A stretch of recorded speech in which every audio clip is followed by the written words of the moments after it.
Hey genius, welcome back to my channel. So genius, आज हम discuss करने जा रहे हैं complete revision of leverage. Leverage जो कि एक बहुत ही प्यारा और बहुत ही आसान चैप्टर है, क्योंकि इसका क्वेश्चन एग्जाम में एकदम कट टू कट आता है। मतलब आप लोग बहुत इजीली सॉल्व कर लोगे। और मेरी मानो तो एग्जाम में फर्स्ट क्वेश्चन आप लेवरेज का ही अटेम्प्ट करना, you will definitely score high. ठीक है ना। और जो स्टूडेंट ऐसे चैप्टर को छोड़ने की सोच रहा है, स्किप करने की सोच रहा है, भाई प्लीज स्किप मत करना। ऐसे ही चैप्टर आपको बहुत ज्यादा अच्छे मार्क्स दिलाएंगे। It's one of the mark gaining chapter. ठीक है, तो इसको जरूर करके जाना। अब बात आती है कि हम ये किससे करेंगे, कैसे पढ़ने वाले हैं। तो ये हम पढ़ने वाले हैं, ये आपको शो हो रहे होंगे स्क्रीन पर। ये है हमारे हैंड रिटन कलरफुल नोट्स। ये दिख रहे हैं आपको। ये पूरे नोट्स है जो कि मैंने खुद राइट किए। तो ये टोटल 3 पेजेस है। या you heard it right, total 3 pages. Total 3 pages में मैंने पूरा लेवरेज खत्म कर दिया। सारे कंसेप्ट कवर्ड है। इनफैक्ट अगर आप देखो यहाँ पर, तो ये लास्ट जो 3 है, पेज नंबर 3, यहाँ पर कुछ पॉइंटर्स भी हैं। 5 पॉइंट दिख रहे होंगे। तो जो क्वेश्चन में छोटी छोटी एडजस्टमेंट आती है, जिसकी वजह से आपका क्वेश्चन हो नहीं पाता, तो वो भी मैंने यहाँ पर कवर कर दी है, जिससे कि आपका इजीली क्वेश्चन बन जाए। मतलब कुछ भी आपको नया ना लगे कि अरे ये एडजस्टमेंट कहाँ से आ गई। तो वो हर चीज, हर छोटी छोटी चीज कवर कर दी है। क्योंकि लास्ट दिन क्या होता है, आप लोग क्वेश्चन सॉल्व नहीं कर पाते हो। एक ही तो दिन मिलता है यार, उसमें क्वेश्चन सॉल्व करें। तो उसके लिए ये नोट्स है, ताकि क्वेश्चन आप सॉल्व करो या ना करो, जो कि हमें टाइम नहीं मिलता तो हम नहीं कर पाते। लेकिन आप अगर नोट्स पढ़ोगे तो आपको सारी एडजस्टमेंट याद आ जाएंगी कि हाँ, अगर क्वेश्चन में ये एडजस्टमेंट आ जाती है तो हम ये कर लेंगे। ठीक है ना। तो आप नोट से ही पढ़ के जा सकते हो लास्ट वाले दिन, और आपका पूरा हो जाएगा कंप्लीट रिवीजन। आपको बिल्कुल टेंशन लेने की जरूरत नहीं है। अब ये नोट्स अवेलेबल कहाँ पर है, तो ये नोट्स आपको हमारी ऐप पर अवेलेबल हो जाएंगे। आपने हो सकता है डाउनलोड कर ली हो, और जिसने नहीं करी हो भाई, जाओ अभी जाके पहले डाउनलोड करके आओ।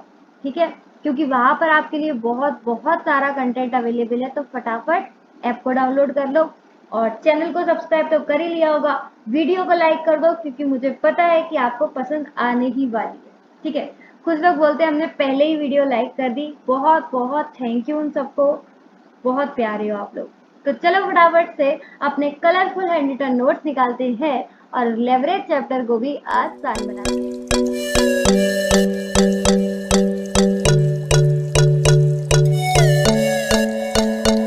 तो लेवरेज में अब अपन देखेंगे सबसे पहले इसकी प्रोनाउंसिएशन। तो कुछ लोग आपने देखा होगा, वो इसे बोलते हैं लेवरेज, जैसे अभी मैं बहुत देर से बोल रही हूँ। और कुछ लोग देखा होगा जो इसे बोलते हैं लीवरेज। ठीक है, ये प्रोनाउंसिएशन है। स्पेलिंग इसकी LEVERAGE ही रहती है, लेकिन जो प्रोनाउंसिएशन है कुछ ऐसे बोलते हैं और कुछ लीवरेज बोलते हैं। तो कौन सही और कौन गलत, दोनों ही सही है। लेवरेज अपन बोलते हैं अमेरिकन इंग्लिश में, अमेरिकन इंग्लिश। और लीवरेज अपन बोलते हैं ब्रिटिश इंग्लिश में। तो आप कुछ भी बोलो, दोनों ही सही है। ठीक है ना। तो ये बात हो गई हमारी प्रोनाउंसिएशन को, क्योंकि बहुत लोगों को दिक्कत होती है कि हम इसे प्रोनाउंस कैसे करें। उम्मीद है अब आपको क्लैरिटी आ गई होगी। अब बात करते हैं इसके मीनिंग पर। लेवरेज का मतलब क्या होता है, ये अलग सा वर्ड है क्या। तो लेवरेज की मीनिंग, लेवरेज की मीनिंग होती है इन्फ्लुएंस और पावर। लेवरेज का क्या मतलब होता है, इन्फ्लुएंस और पावर। अब इसका क्या मतलब है, हमारे फाइनेंशियल मैनेजमेंट में इन्फ्लुएंस और पावर का क्या मतलब है। तो फाइनेंशियल मैनेजमेंट में देखो क्या मतलब है इसका। कोई एक वेरिएबल होता है, और वो दूसरे वेरिएबल पर, ये अब क्या हमारा अदर वेरिएबल, एक वेरिएबल दूसरे वेरिएबल को इन्फ्लुएंस करता है, इसको ही लेवरेज रिप्रेजेंट करता है। एक वेरिएबल दूसरे वेरिएबल को क्या कर रहा है, इन्फ्लुएंस कर रहा है। ठीक है, इसके पास पावर है, ये इसे इन्फ्लुएंस कर रहा है। इसको ही कौन रिप्रेजेंट करता है, लेवरेज। अब यहाँ पर हम किस वेरिएबल की बात कर रहे हैं, तो ये जो वेरिएबल्स है, ये है फाइनेंशियल वेरिएबल। ऑब्वियस सी बात है, फाइनेंशियल मैनेजमेंट पढ़ रहे हैं तो कौन से वेरिएबल की बात करेंगे, फाइनेंशियल वेरिएबल। अभी आपको ये थोड़ा थोड़ा समझ में आया होगा, आई नो पूरा समझ में नहीं आया होगा, इसे दोबारा समझते हैं क्या बोलना चाह रहे हैं। इसका मतलब ये है कि अगर कोई एक चीज चेंज होती है तो वो दूसरे पर कितना इम्पैक्ट डालेगी, तो वो दूसरे पर कितना इम्पैक्ट डालेगी। सपोज करो ये अगर 10% चेंज हुई है तो ये इस पर कितना इम्पैक्ट डालेगी, क्या ये 20% चेंज हो जाएगी। अगर इसे हम एक फाइनेंशियल वेरिएबल 10% चेंज करते हैं तो ये दूसरी वेरिएबल जो है उस पर कितना इम्पैक्ट डालेगी, क्या 20%। ठीक है, तो इसी मेजरमेंट को ही अपन बोलते हैं लेवरेज। समझा, थोड़ा थोड़ा तो समझ में आ गया होगा। एक वेरिएबल दूसरे वेरिएबल को क्या कर रहा है, इन्फ्लुएंस कर रहा है, और उसको रिप्रेजेंट को ही बोलते हैं लेवरेज। और मैंने कैसे समझाया, एक वेरिएबल में अगर हम इतना परसेंट चेंज कर दें तो वो दूसरे वेरिएबल पर कितना इम्पैक्ट डालेगा। ठीक है, उसी मेजरमेंट को अपन बोलते हैं लेवरेज। और ये जो अभी मैं बात समझा रही हूँ हो सकता है कुछ लोगों को समझ में ना आई हो, तो जब अपन ये पढ़ेंगे ना ये वाला टॉपिक टाइप्स ऑफ लेवरेज, तब ये आपको बहुत अच्छे से समझ में आ जाएगी। तो बिल्कुल ये मत लोड लेना कि यार हमें तो इसका मीनिंग ही समझ में नहीं आया, आगे कैसे पढ़ेंगे। कोई दिक्कत वाली बात नहीं है, अभी हम टाइप्स ऑफ लेवरेज जब आगे पढ़ेंगे तब आपको ये मीनिंग और अच्छे से समझ में आ जाएगा, बहुत अच्छे से। ठीक है, तो ये जो टाइप्स ऑफ लेवरेज है सबसे इंपॉर्टेंट पार्ट है पूरे लेवरेज का, जिसमें से क्वेश्चन आता है। ठीक है, लेकिन इसको हम अभी नहीं समझेंगे, इसको समझने से पहले हम समझते हैं इनकम स्टेटमेंट पर। तो थोड़ा सा नीचे जाते हैं हम नोट्स के, आ जाओ भाई, पेज नंबर 2 पर। यहाँ पर हमारा बन रहा है इनकम स्टेटमेंट, दिख रहा है, इसको बोलते हैं या तो इनकम स्टेटमेंट या फिर बोल सकते हो प्रॉफिटेबिलिटी स्टेटमेंट। ठीक है, दोनों में से कोई भी नाम रख सकते हो। तो यहाँ पर इनकम स्टेटमेंट सबसे पहले दिख रहा है सेल्स, तो कुछ सेल्स होगी। Variable cost, variable cost, sales में से वेरिएबल कॉस्ट माइनस कर दी तो क्या आ गया, कंट्रीब्यूशन, और कंट्रीब्यूशन में से फिक्स्ड कॉस्ट माइनस कर दी तो क्या आ गया, ईबीआईटी। ठीक है, तो यहाँ पर कुछ लोगों को पता नहीं होगा तो मैं एक बार वेरिएबल कॉस्ट और फिक्स्ड कॉस्ट में डिफरेंस बताना चाहूंगी। वेरिएबल कॉस्ट, फिक्स्ड कॉस्ट, वैसे आप लोगों ने कॉमर्स वालों ने तो इसे इकोनॉमिक्स में पढ़ा होगा, ठीक है ना, पहले भी बहुत बार पढ़ा होगा, कॉस्ट में भी पढ़ा होगा, तो जिनको नहीं पता उनको समझा रही हूँ। वेरिएबल कॉस्ट क्या होता है और फिक्स्ड कॉस्ट। वेरिएबल कॉस्ट वो होता है, जैसे नाम से ही समझ में आ रहा है, वेरी, वेरी मतलब ये वेरी कर जाता है, यानी कि चेंज कर जाता है। किससे चेंज कर जाता है, किसके साथ चेंज कर जाता है, तो ये चेंज करता है विद रेस्पेक्ट टू आउटपुट, यानी कि आउटपुट अगर बढ़ेगा तो वेरिएबल कॉस्ट बढ़ेगी, और आउटपुट अगर कम होगा तो वेरिएबल कॉस्ट कम हो जाएगी। ठीक है, तो ये चेंज हो जाता है विद रेस्पेक्ट टू आउटपुट।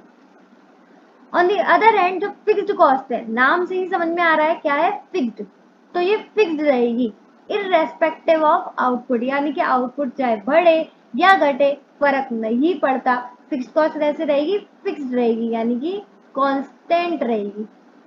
तो वेरिएबल नाम से ही समझ में आ रहा है, वेरी होगी यानी कि चेंज होगी, और फिक्स्ड फिक्स्ड रहेगी यानी कि कांस्टेंट। तो ये आउटपुट के साथ चेंज होगी और ये आउटपुट के साथ कांस्टेंट रहेगी। अब दोनों में एक चीज और देखो, नेक्स्ट, वेरिएबल कॉस्ट कैसी होती है, अवॉइडेबल, और फिक्स्ड कॉस्ट कैसी होती है, अनअवॉइडेबल, अनअवॉइडेबल। अब इसका क्या मतलब है, तो जैसे अभी आपने देखा होगा कुछ साल पहले लॉकडाउन लगा था, कोरोना की वजह से लॉकडाउन लगा था, तो हमारा जो कोचिंग इंस्टीट्यूट था वहां पर क्या हुआ, वो रेंट पर है, वो क्या है, रेंट पर है। अब उस टाइम कोई स्टूडेंट तो आ नहीं रहा था पढ़ने क्योंकि कोचिंग क्लासेस बंद थे, ठीक है, लॉकडाउन लगा हुआ था, लेकिन जिनसे हमने रेंट पर वो लिया था उनको हमें हर महीने रेंट देना ही पड़ रहा था।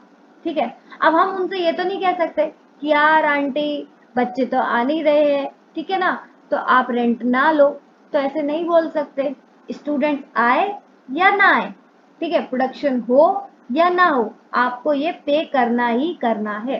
ठीक है, तो रेंट मुझे बताओ क्या होगा, क्या ये आउटपुट के साथ चेंज हो रहा है या कांस्टेंट है? तो क्या होगा, फिक्स्ड कॉस्ट। रेंट क्या हो जाएगा, फिक्स्ड कॉस्ट। ठीक है, अगर हम दूसरी चीज की बात करें, किसकी, नोट्स की।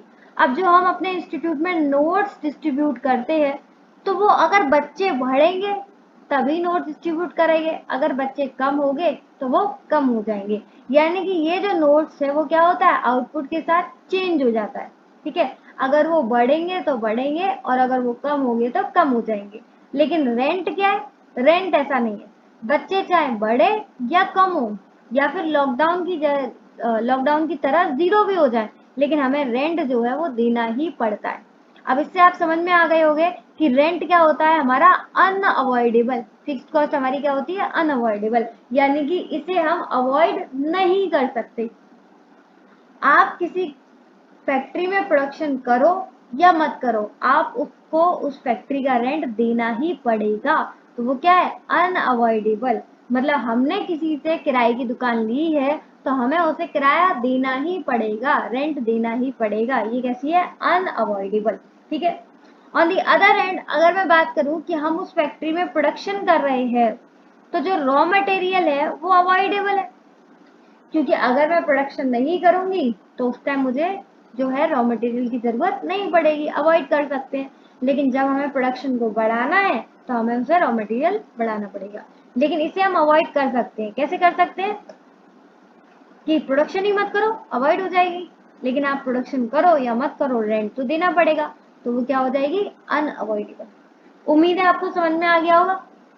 वेरिएबल कॉस्ट क्या होती है, चेंज हो जाती है, फिक्स कॉस्ट कांस्टेंट रहती है। वेरिएबल कॉस्ट अवॉइडेबल है, अवॉइड कर सकते हैं, लेकिन फिक्स कॉस्ट अनअवॉइडेबल है। ठीक है, इसे अवॉइड नहीं कर सकते। वेरिएबल कॉस्ट में अपने कोचिंग इंस्टीट्यूट का मैंने दिया एग्जाम्पल, तो उसके लिए हमने किया नोट्स। वैसे आप फैक्ट्री से रिलेटेड देख सकते हो तो रॉ मटेरियल, और यहाँ पर इसका एग्जाम्पल हो जाएगा रेंट। उम्मीद है आपको वेरिएबल कॉस्ट और फिक्स्ड कॉस्ट में डिफरेंस समझ में आ गया होगा। ठीक है, अब एक और डिफरेंस मुझे समझाना है। ये पहला डिफरेंस हो गया, दूसरा डिफरेंस समझाना है मुझे फिक्स्ड कॉस्ट के ही दो पार्ट में। फिक्स्ड कॉस्ट जो यहाँ पे दे रखी थी ना, उसी के दो पार्ट्स और हैं। तो फिक्स्ड कॉस्ट का पहला part operating fixed cost, other one financial fixed cost. ठीक है, ये जो मैनेज करता है उसको हम बोलते हैं ऑपरेटिंग मैनेजर, और ये जो मैनेज करता है उसे हम बोलते हैं फाइनेंशियल मैनेजर। ठीक है, अब ये क्या होते हैं, अभी हमने क्या समझा, फिक्स्ड कॉस्ट क्या होती है कि चाहे आप प्रोडक्शन करो या मत करो, आपको जो है पेमेंट करना पड़ेगा, कॉस्ट बेयर अप करनी पड़ेगी, क्योंकि वो फिक्स्ड है।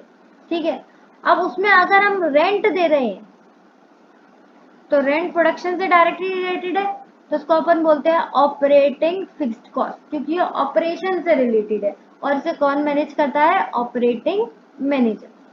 ठीक है, इसमें दूसरा एग्जांपल आ सकता है सैलरी, जो हम एम्प्लॉयज को देते हैं, वो भी किसमें आ जाएगा, ऑपरेटिंग फिक्स्ड कॉस्ट में। ठीक, लेकिन अगर दूसरी तरफ हम बात करें फाइनेंशियल मतलब पैसे से रिलेटेड। अब यहाँ पर क्या था, हमारे पास खुद की दुकान नहीं थी तो हमने रेंट पर ले ली। लेकिन यहाँ पर क्या है, हमारे पास खुद का पैसा भी नहीं है बिजनेस में लगाने के लिए, तो हमने क्या किया, लोन ले लिया। और अगर हमने लोन ले लिया तो हमें उन्हें क्या देना पड़ेगा, इंटरेस्ट देना पड़ेगा।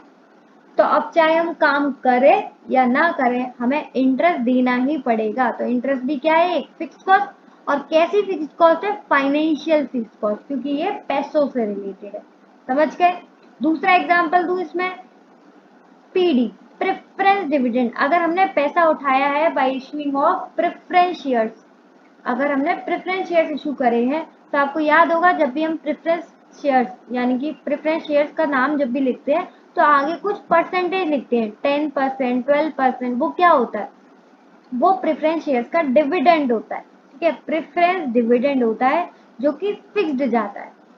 ठीक है, तो आप चाहे कुछ काम करो या मत करो, ये आपको पेमेंट करनी ही पड़ेगी, इसलिए हम इसे बोलते हैं फिक्स्ड कॉस्ट। समझ गए? तो फिक्स कॉस्ट दो तरीके की होती है, एक ऑपरेटिंग फिक्स कॉस्ट और एक फाइनेंशियल फिक्स कॉस्ट। अब यहाँ पर आ जाओ वापस से, ये दोनों डिफरेंस उम्मीद है आपको समझ में आ गए होंगे।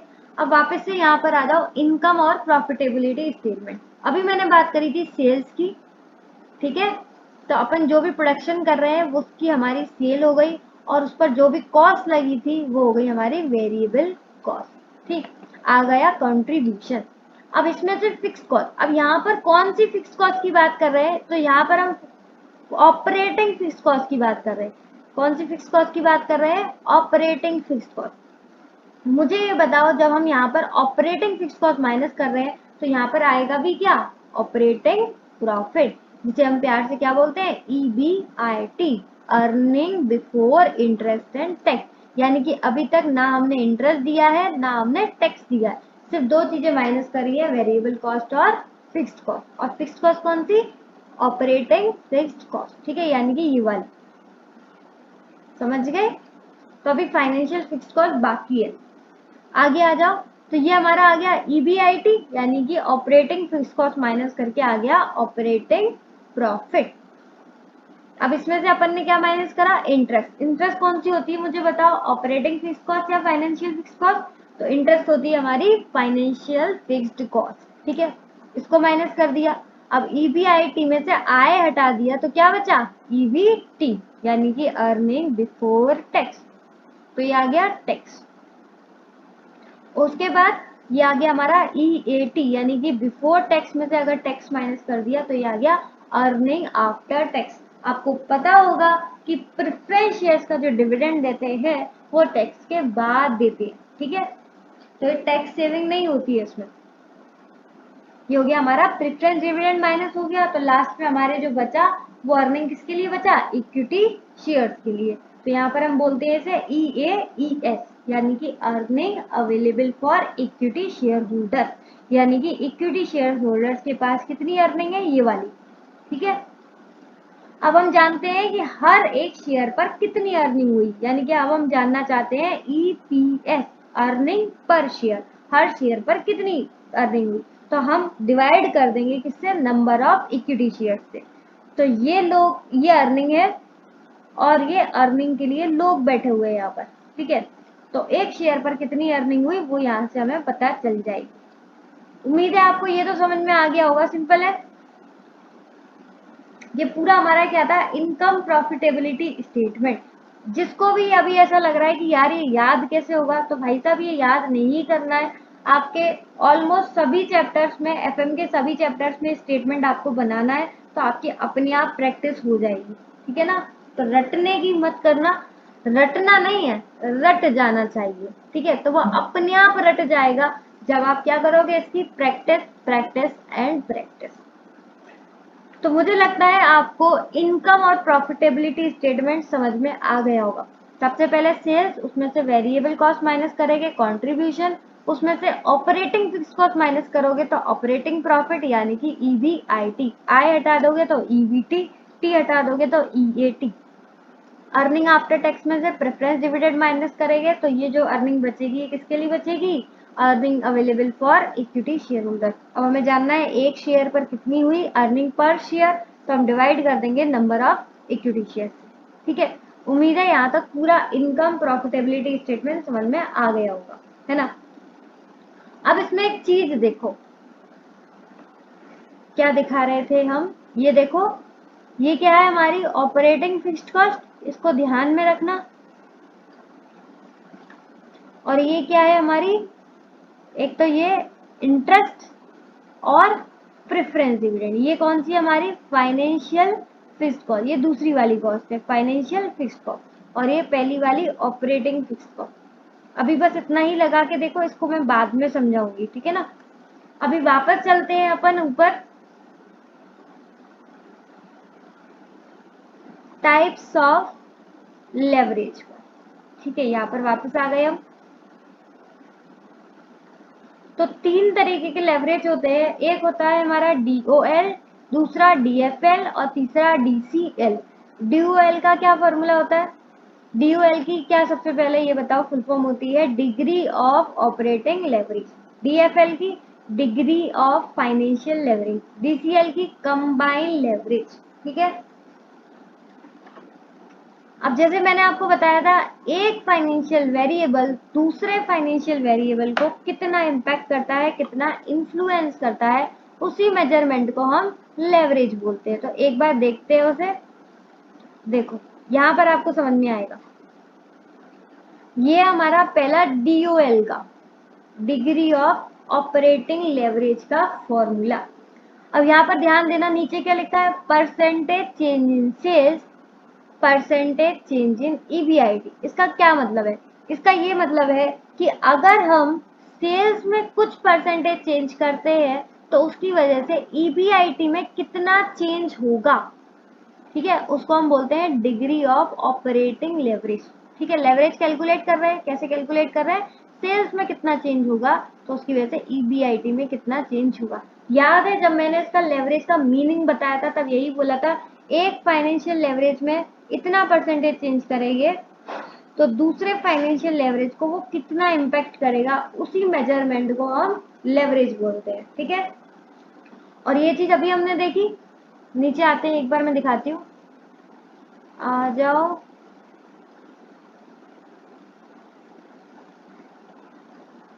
यहां पर हमने देखी थी, ये रहा हमारा इनकम स्टेटमेंट। यहाँ पर मैंने आपको दिखाया था, ये है हमारी सेल्स और ये है हमारी EBIT। तो इसकी बात हो रही है कि अगर हम सेल्स में इतना चेंज कर देते हैं तो EBIT में कितना परसेंटेज चेंज होगा, उसको हम बोलते हैं ऑपरेटिंग लेवरेज। क्योंकि यहाँ पर किसकी बात हो रही है, ऑपरेटिंग की ही तो बात हो रही है। अभी तक ऑपरेशन ही तो चल रहे हैं, वेरिएबल कॉस्ट, फिक्स कॉस्ट, ये सारा अभी फाइनेंशियल पर आए ही नहीं है। तो इन दोनों की जो बात होती है वो कैसी होती है, ऑपरेटिंग वाली बात। तो उसको हम क्या बोलते हैं, ऑपरेटिंग लेवरेज। वापस ऊपर चले, अब समझ में आ गया आपको ये वाला। ठीक, सेल्स में कितना परसेंटेज चेंज होगा तो EBIT में कितना चेंज होगा, इसी को बोलते हैं डिग्री ऑफ ऑपरेटिंग लेवरेज। अब जितना सेल्स में चेंज होगा उतना ही कंट्रीब्यूशन में चेंज होगा, इसलिए नीचे हम ये भी लिख सकते हैं, या तो लिखो परसेंटेज चेंज इन सेल्स या फिर लिख सकते हो परसेंटेज चेंज इन कंट्रीब्यूशन, क्योंकि दोनों में ही जो प्रोपोर्शनेट चेंज होता है वो सेम रहता है। ठीक है, अब आते हैं DFL पर। तो यहाँ भी दो वेरिएबल, इस वेरिएबल में कितना चेंज होगा तो उसकी वजह से इसमें कितना इम्पैक्ट आएगा। तो यहाँ पर क्या है, परसेंटेज चेंज इन EBIT और ऊपर क्या है, परसेंटेज चेंज इन EPS। यानी कि EBIT में हम कितना चेंज करते हैं तो उसकी वजह से EPS में कितना चेंज आएगा, इस मेजरमेंट को हम बोलते हैं डिग्री ऑफ फाइनेंशियल लेवरेज। तो आपको समझ में आ गई होगी कि EBIT के बाद वाली जो बात होती है वो किसमें होती है, फाइनेंशियल मैनेजर संभालता है, मैंने पहले भी बताया था। ऊपर वाला ऑपरेटिंग मैनेजर और नीचे वाला फाइनेंशियल मैनेजर। तो इसीलिए इसको अपन बोलते हैं फाइनेंशियल लेवरेज। क्योंकि इसके बाद कौन सी बात आती है, EBIT के बाद, EBIT के बाद बात आती है आई की, यानी कि इंटरेस्ट, और उसके बाद प्रेफरेंस डिविडेंड। इसलिए हम इसको क्या बोलते हैं, फाइनेंशियल लेवरेज। ठीक है, तीसरा जो है वो है DCL, यानी कि कंबाइंड लेवरेज। अब ये देखो, ये तो ऑपरेटिंग मैनेजर के लिए, क्योंकि उसको सिर्फ इतना देखना है। ये फाइनेंशियल लेवरेज के लिए, क्योंकि उसे EBIT के बाद का काम देखना है और EPS तक देखना है। लेकिन ये जो है बेचारा DCL, जिसे कंबाइन देखना है, ये कौन है, तो ये है हमारा ओनर। जो भी उस फैक्ट्री का ओनर होगा उसे तो भाई पूरा ही देखना है, स्टेटमेंट सेल्स से लेकर EPS तक उसे पूरा ही देखना है। ऑपरेटिंग मैनेजर को तो सेल्स से लेकर सिर्फ EBIT तक देखना है, ऑपरेटिंग वाले को। फाइनेंशियल वाले को EBIT से लेकर EPS तक देखना है। लेकिन जो बेचारा ओनर है उसे तो पूरा ही देखना है ना, जो ओनर है उसे पूरा ही देखना है। समझ गए, तो वो कहाँ से देखेगा, सेल्स से लेकर EPS तक पूरा ही देखेगा। तो वो सोचेगा कि अगर मैं सेल्स में कितना परसेंटेज चेंज होगा उसकी वजह से EPS में कितना चेंज आएगा। इस मेजरमेंट को हम बोलते हैं degree of combined leverage. Combined क्यों बोला, क्योंकि हमने इसको भी ले लिया और इसको भी ले लिया। दोनों को ही ले लिया, ऑपरेटिंग को भी और फाइनेंशियल को भी, क्योंकि ओनर को तो सब देखना है ना, तो उसके लिए हो गया कंबाइंड लेवरेज। ये किसके लिए? ऑपरेटिंग मैनेजर के लिए, क्योंकि उसे सेल से लेके ईबीआई तक देखना है। ये किसके लिए? फाइनेंशियल मैनेजर के लिए, क्योंकि उसे ईबीआईटी से लेकर ईपीएस तक देखना है। और ये किसके लिए? ओनर के लिए, क्योंकि उसको सेल से लेकर ईपीएस पूरा ही देखना है। उसे ऑपरेटिंग फिक्स्ड कॉस्ट पर भी ध्यान देना है और फाइनेंशियल फिक्स्ड कॉस्ट पर भी ध्यान देना है। उम्मीद है आपको ये समझ में आ गया होगा, है ना। अब चलते हैं इसके दूसरे फॉर्मूले पर। टोटल 3 फॉर्मूले दिख रहे होंगे आपको, ये तीसरा वाला है, ये वाला। अभी हमने दूसरा समझ लिया, ठीक है। अच्छा, दूसरा कौन से पे कैलकुलेट होता है? 2 पीरियड डाटा पे। 2 पीरियड डाटा, तभी तो हम परसेंटेज कैलकुलेट कर पाएंगे, इसलिए 2 पीरियड डाटा होना चाहिए, ठीक है। तो ये तीसरा फॉर्मूला है, ये हम बाद में समझेंगे। अभी हम चलते हैं थोड़ा ऊपर फर्स्ट फॉर्मूले की तरफ। ये समझ में आ गया ना। ये ऑपरेटिंग लेवरेज संभालता है कौन? Operating manager. और फाइनेंशियल लेवरेज फाइनेंशियल मैनेजर। और लास्ट वाला कंबाइंड लेवरेज ओनर के लिए। अब आते हैं ऑपरेटिंग लेवरेज। ऑपरेटिंग लेवरेज में पहला वाला मेथड, तो ये कैसे बन गया? Contribution upon EBIT. ये कैसे बन गया? ठीक है, तो ये हम जानेंगे कि इसी से ही बन गया है। तो इसकी हम पूरी इक्वेशन देखेंगे। वैसे इक्वेशन जो मैं बता रही हूँ ये एग्जाम के पॉइंट ऑफ व्यू से जरूरत नहीं है, लेकिन अगर आप समझना चाहते हो ना तो बड़ा मजा आने वाला है, तो समझना जरूर, ठीक है। वैसे एग्जाम पॉइंट ऑफ व्यू के लिए अगर हम ये रटना चाहें तो 2 मिनट में रट सकते हैं। देखो कैसे, तो मैं पहले रटाऊं या फिर समझाऊं? पहले रटा दूं? तो देखो, जिसे रटना है और एग्जाम पॉइंट ऑफ व्यू से ट्रिक देखनी है, वो पहले वो देख लो, उसके बाद हम इसकी इक्वेशन देखेंगे कि कैसे ये डेरिवेशन हुआ, ठीक है ना। तो देखो, हम क्या कैलकुलेट करते हैं, तो पहले हम देखते हैं ऑपरेटिंग फिक्स्ड कॉस्ट को, और उसे हम किस में मेजर करते हैं? ऑपरेटिंग लेवरेज में।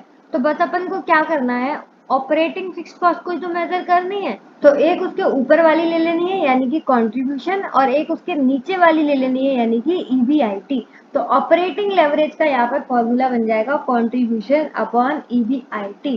तो जरा थोड़ा ऊपर जाए और देखें क्या डीओएल का यही फॉर्मूला था। ये रहा, तो डीओएल का यही फॉर्मूला है, कंट्रीब्यूशन अपॉन ईबीआईटी। और अगर आप थोड़ा सा यहाँ पर ध्यान दें यानी कि सेकंड वाले फॉर्मूले पर, तो यहाँ पर क्या हुआ है? तो यहाँ पर बिल्कुल इसका अपोजिट, रेसिप्रोकल हो गया, उल्टा। देखो यहाँ पर क्या था? कंट्रीब्यूशन अपॉन ईबीआईटी, और यहाँ पर उसका रेसिप्रोकल ईबीआईटी अपॉन कंट्रीब्यूशन, ठीक है। और कंट्रीब्यूशन में जितना चेंज आता है उतना ही किसमें आ जाता है? सेल्स में। तो आप ये बोल सकते हो ईबीआईटी अपॉन सेल्स। तो एकदम सेम फॉर्मूला है। अब वापस आ जाते हैं अपन नीचे इनकम स्टेटमेंट पर। इसमें हम समझने की कोशिश करेंगे अब फाइनेंशियल लेवरेज की। ऑपरेटिंग लेवरेज में तो कोई दिक्कत नहीं होगी, पहला बन गया हमारा कंट्रीब्यूशन अपॉन ईबीआईटी, और उसका परसेंटेज वाला उल्टा बन गया EBIT, percentage change in EBIT upon percentage change in contribution. और कंट्रीब्यूशन की जगह आप सेल्स भी लिख सकते हो, क्योंकि दोनों में ही प्रोपोर्शनेट चेंज आता है, ठीक है। अब बात करते हैं डीएफएल की, यानी कि डिग्री ऑफ फाइनेंशियल लेवरेज। अब यहाँ पर एक दिक्कत आ सकती है, क्योंकि मैंने आपसे क्या कहा कि एक ऊपर वाला ले लो और एक नीचे वाला, लेकिन यहाँ पर जब हम इंटरेस्ट देखेंगे ना, तो फाइनेंशियल फिक्स कॉस्ट 2 होती है, इंटरेस्ट भी होती है और साथ के साथ प्रेफरेंस डिविडेंड होती है, ठीक है। तो एक ऊपर वाला तो समझ में आता है हमें कि ईबीआईटी ले लेंगे, लेकिन नीचे क्या लेंगे? ईबीटी लेंगे, तो फिर प्रेफरेंस डिविडेंड रह जाएगा। और अगर हम यहाँ पर आ जाते हैं तो फिर टैक्स बीच में अड़ेगा, तो कैसे करेंगे? अब आप ये सोच रहे होगे कि ये काश टैक्स बीच में ना आता। अगर ये टैक्स बीच में नहीं आता तो सब कुछ आसान हो जाता, ठीक है ना, क्योंकि प्रेफरेंस डिविडेंड यहाँ पर आ जाता और सब कुछ सिंपल फॉर्मूला बन जाता। तो काश क्या हम कर सकते हैं ना ऐसा? कैसे कर सकते हैं? इस प्रेफरेंस डिविडेंड को हम टैक्स से पहले ला सकते हैं। मैम कैसे ले सकते हैं? ऐसा तो नहीं हो सकता। अरे, प्रेफरेंस डिविडेंड को हम बिफोर टैक्स भी तो बना सकते हैं। अब आप ये सोच रहे होगे ये कैसे बना सकते हैं? तो देखो, जब भी हम किसी चीज को आफ्टर टैक्स बनाते हैं तो कैसे बनाते हैं? आफ्टर टैक्स, उसमें क्या कर देते हैं हम, इनटू कर देते हैं 1 माइनस टी का। यानी कि अगर कोई भी चीज बिफोर टैक्स है तो हम उसको क्या करते हैं, इनटू कर देते हैं 1 माइनस टी का, और वो बन जाता है आफ्टर टैक्स। ऐसा आपने बहुत बार किया होगा, जैसे 30% टैक्स होता है तो आप उसको क्या करते हो, डायरेक्टली 70% से इनटू कर देते हो और आप निकाल लेते हो आफ्टर टैक्स, है ना। जैसे मैं बोलूं कि आपकी सैलरी 1 लाख रुपीज है और आपका टैक्स रेट है 30%, तो आपकी आफ्टर टैक्स सैलरी कितनी हुई, तो आप 30% से नहीं डायरेक्टली क्या करोगे, 70% से इंटू कर दोगे, यानी कि 1 माइनस टी, 1 माइनस 0.30, 70% से इंटू कर दोगे, आप बता दोगे कि मेरी आफ्टर टैक्स कितनी आ गई, 70,000। तो हम क्या करते हैं, इंटू कर देते हैं 1 माइनस टी।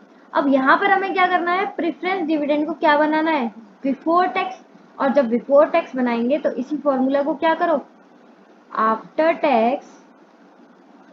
अब इसको इनटू में है इधर, तो इधर किस में चला जाएगा, डिवाइड में, यानी कि 1 माइनस टी से क्या कर दो, डिवाइड कर दो, तो ये क्या बन जाएगा, बिफोर टैक्स। तो पीडी को अपन क्या करेंगे, प्रेफरेंस डिविडेंड को हम बिफोर टैक्स बनाने के लिए, तो यहाँ पर प्रेफरेंस डिविडेंड कैसा दे रखा है हमें, आफ्टर टैक्स, टैक्स के बाद दे रखा है, तो हम क्या करेंगे, आफ्टर टैक्स अमाउंट यानी कि प्रेफरेंस डिविडेंड को 1 माइनस टी से डिवाइड करेंगे, तो ये कैसा बन जाएगा, preference dividend before tax, preference dividend before tax. समझ गए। तो बार बार जब भी आप फॉर्मूला देखते हो preference dividend upon 1 minus T, तो ऐसा क्यों होता है, ये आपको अब समझ में आ गया होगा कि हम 1 माइनस टी का क्यों डिवाइड करते हैं, क्योंकि हमें प्रेफरेंस डिविडेंड को क्या बनाना है, बिफोर टैक्स बनाना है, इसको हमें यहाँ पर लेकर आना है, इसलिए हम ऐसा करते हैं। समझी गए। तो यहाँ से हमें एक बात पता चली, क्या, रेड पेन से लिख दूं ताकि आपको याद रहे, कि जब भी हमें किसी चीज को आफ्टर टैक्स बनाना है तो इनटू करना है 1 माइनस टी का, और बिफोर टैक्स बनाना है तो डिवाइड करना है 1 माइनस टी का। चाहो तो ये लिख लो साइड में नोट्स के, अपनी कॉपी पर भी लिख सकते हो, ये जरूर लिख लेना, ठीक है, क्योंकि ये जरूरी है, अकाउंट में भी काम आता है, एफएम में भी काम आता है, हर जगह काम आता है। इनटू करके आफ्टर टैक्स, डिवाइड करके बिफोर टैक्स। समझ गए, मैंने आपको समझा भी दिया ये कैसे करते हैं, उम्मीद है आपको अच्छे से समझ में आ गया कि प्रेफरेंस शेयर्स नहीं है हमारे पास, तो बहुत सिंपल हो जाएगा फाइनेंशियल लेवरेज का फॉर्मूला। क्या हो जाएगा, एक इंटरेस्ट के ऊपर वाला ले लो और एक इंटरेस्ट के नीचे वाला ले लो। एक बार इसे अच्छे से बता दूंगा, इंटरेस्ट के एक ऊपर वाला ले लो और एक नीचे वाला। ऊपर क्या है, ईबीआईटी, और नीचे क्या है, ईबीटी। तो आप जाकर अगर नोट्स में देखो तो फाइनेंशियल लेवरेज यानी कि डीएफएल का क्या फॉर्मूला बनेगा, ईबीआईटी अपॉन ईबीटी, यानी कि एक उसके ऊपर वाला और एक उसके नीचे वाला।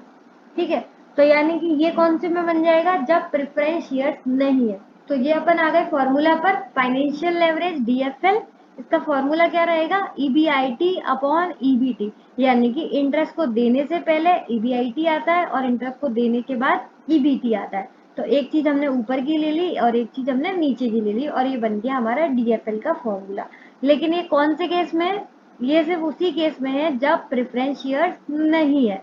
लेकिन जब प्रेफरेंस शेयर्स होंगे तब क्या बनेगा, तो ध्यान देना यहाँ पर रफ पर, जब प्रेफरेंस शेयर्स नहीं होंगे तो हमें लेना पड़ेगा, ऊपर क्या लेंगे, ईबीआईटी, उसी तरीके से, और नीचे हमें लेना है ईबीआईटी में से इंटरेस्ट माइनस कर देंगे और साथ के साथ प्रेफरेंस डिविडेंड भी माइनस कर देंगे। लेकिन यहाँ पर प्रेफरेंस डिविडेंड कौन सा लेंगे, बिफोर टैक्स। अभी थोड़ी देर पहले ही मैंने समझाया कि इसका डिवाइड 1 माइनस टी से क्यों करते हैं, ताकि ये कैसा बन जाए, बिफोर टैक्स। तो अब हमने एक चीज ले ली ऊपर, ईबीआईटी, और एक ले ली इन दोनों खर्चों के माइनस करने के बाद की चीजें। ठीक है, तो एक इन खर्चों को देने से पहले क्या होता है, ईबीआईटी, और इनको खर्चे देने के बाद क्या होता है, तो वो आ जाएगा ये वाली वैल्यू, जिसमें हमने इंटरेस्ट को भी माइनस कर दिया और प्रेफरेंस डिविडेंड को भी माइनस कर दिया। समझ गए। अब इसको थोड़ा सा शॉर्ट करने के लिए हमने क्या किया, ईबीआईटी को ईबीआईटी लिख दिया नोट्स में भी, लेकिन ईबीआईटी माइनस आई को हमने क्या लिख दिया है, इन दोनों को ईबीटी, ये दिख रहा होगा आपको, और उसके बाद minus preference dividend upon 1 minus T. तो नोट्स बिल्कुल सेम वही है, ईबीआईटी लेंगे ऊपर और नीचे क्या लेंगे, ईबीआईटी में से इंटरेस्ट माइनस कर देंगे और प्रेफरेंस डिविडेंड, उन दोनों को बाद की वैल्यू। ठीक है, लेकिन ये थोड़ा सा मैंने शॉर्ट बना दिया नोट्स में, ईबीआईटी माइनस आए यानी कि इंटरेस्ट को माइनस करके उसको मैंने लिख दिया ईबीटी। ठीक है, कोई दिक्कत तो नहीं है उसमें। और ये कौन सा केस है, जब आपका प्रेफरेंस शेयर्स होंगे। तो बहुत सारे क्वेश्चंस में तो ऐसा होता है प्रेफरेंस शेयर्स होते ही नहीं है। ठीक है, तो आपका सिंपल पेपर आया तो प्रेफरेंस शेयर्स होंगे ही नहीं, तो आपको यही वाला फॉर्मूला अपनाना है, ईवीआईटी अपॉन ईबीटी। लेकिन अगर प्रेफरेंस शेयर्स आ गए तो आपको ये वाला फॉर्मूला अपनाना है, एक ऊपर ईवीआईटी और नीचे ईवीआईटी, उसमें से इंटरेस्ट और प्रेफरेंस डिविडेंड कौन सा वाला, बिफोर टैक्स वाला। ठीक है, तो उम्मीद है आपको ये समझ में आ गया होगा। अगर हम इसका परसेंटेज वाला फॉर्मूला देखें तो ये मैंने यहाँ पर ये रहा, परसेंटेज वाला फॉर्मूला देखे थोड़ा सा अलग है, ईपीएस अपॉन ईवीआईटी। जैसे कि मैंने बताया था कि इसी फॉर्मूले को अपन को क्या करना है, इस फॉर्मूले को रेसिप्रोकल कर देना है, उल्टा कर देना है।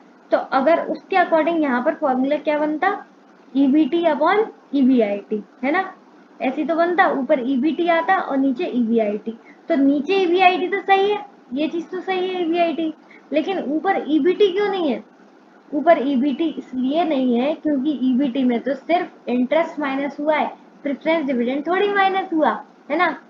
प्रेफरेंस डिविडेंड माइनस होता तो अर्निंग बचती किसके लिए, इक्विटी शेयर होल्डर्स के लिए, और उसके बाद आता ईपीएस। तो हमने यहाँ पर क्या कर लिया, डायरेक्ट ईपीएस ले लिया, समझ गए। तो ईपीआईटी में कितना चेंज आएगा, तो उसकी वजह से ईबीटी में, ईपीएस में कितना चेंज आएगा। अब आते हैं अपन कंबाइंड लेवरेज पर, जिसे हम प्यार से बोलते हैं DCL, degree of combined leverage. ठीक है, नाम से ही समझ में आ रहा है कंबाइन, यानी कि ये क्या है, कॉम्बिनेशन है किसका, ऑपरेटिंग लेवरेज और फाइनेंशियल लेवरेज का। ऑपरेटिंग और फाइनेंशियल लेवरेज के कॉम्बिनेशन यानी कि कंबाइन करके जो आता है उसको अपन बोलते हैं कंबाइंड लेवरेज। ठीक है, ये कैसे कैलकुलेट होता है, बहुत सिंपल, ऑपरेटिंग लेवरेज यानी कि DOL, doll into DFL, degree of financial leverage. Doll और डीएफएल को क्या कर दो, इंटू कर दो, ये अपन का बन जाएगा DCL, degree of combined leverage. बस इतना ही करना है आपको। ठीक है, कंबाइन कर देना है डॉल इंटू डीएफएल। अब देखो, जैसे ऑपरेटिंग लेवरेज का क्या फॉर्मूला था, कॉन्ट्रीब्यूशन अपॉन ईबीआईटी। एक बार रुकना, तो यहाँ पर अपन ने लिख दिया कॉन्ट्रीब्यूशन अपॉन ईबीआईटी। ठीक है, डॉल हो गया इनटू डीएफएल। डीएफएल का फॉर्मूला क्या है, EBIT upon EBT, EBIT upon EBT. तो देखो ईबीआईटी से ईबीआईटी कट हो गया, क्या बचा, ये यहाँ पर ईबीटी था, ईबीआईटी अपॉन ईबीटी। तो देखो ईबीआईटी से ईबीआईटी कट गया, अब क्या बचा, contribution upon EBT, contribution upon EBT. तो कंबाइंड लेवरेज डीसीएल का क्या फॉर्मूला हो गया, कॉन्ट्रीब्यूशन अपॉन ईबीआईटी। समझ गया कैसे कैलकुलेट किया, डीओएल का फॉर्मूला लिखा कॉन्ट्रीब्यूशन अपॉन ईबीआईटी, डीएफएल का फॉर्मूला लिखा EBIT upon EBT, EBIT EBIT cut गया, बच गया कॉन्ट्रीब्यूशन अपॉन ईबीआईटी। समझ में आ गया। अब ये वाला जो था, ये फॉर्मूला कौन से केस में था, ये उस केस में था जब डीएफएल में क्या है, प्रेफरेंस शेयर नहीं है।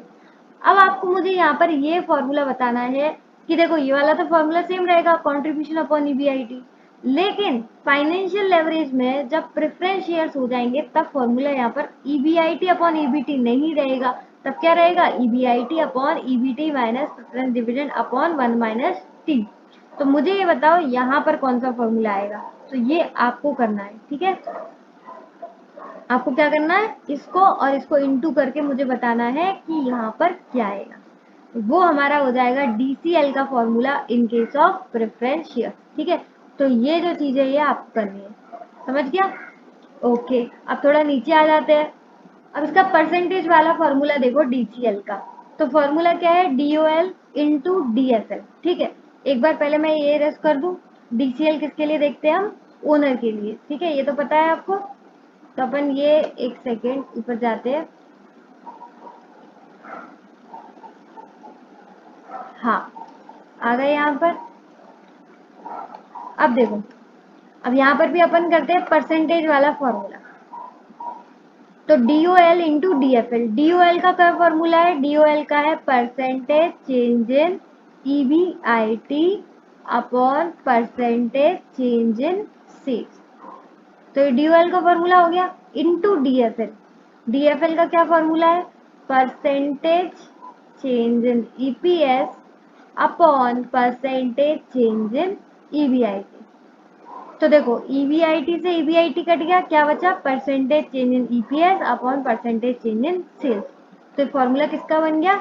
ये बन गया DCL का, percentage change in EPS upon percentage change in sales. किसको किया हमने? DOL को और DFL को इंटू कर दिया, तो EBIT से EBIT कट गया, यहाँ बचा EPS और नीचे बचा सेल्स। तो DCL का हमारा परसेंटेज वाला फॉर्मूला भी यहाँ पर कंप्लीट हो गया। समझ गया? तो DCL के तीनों फॉर्मूले हमने कर लिए।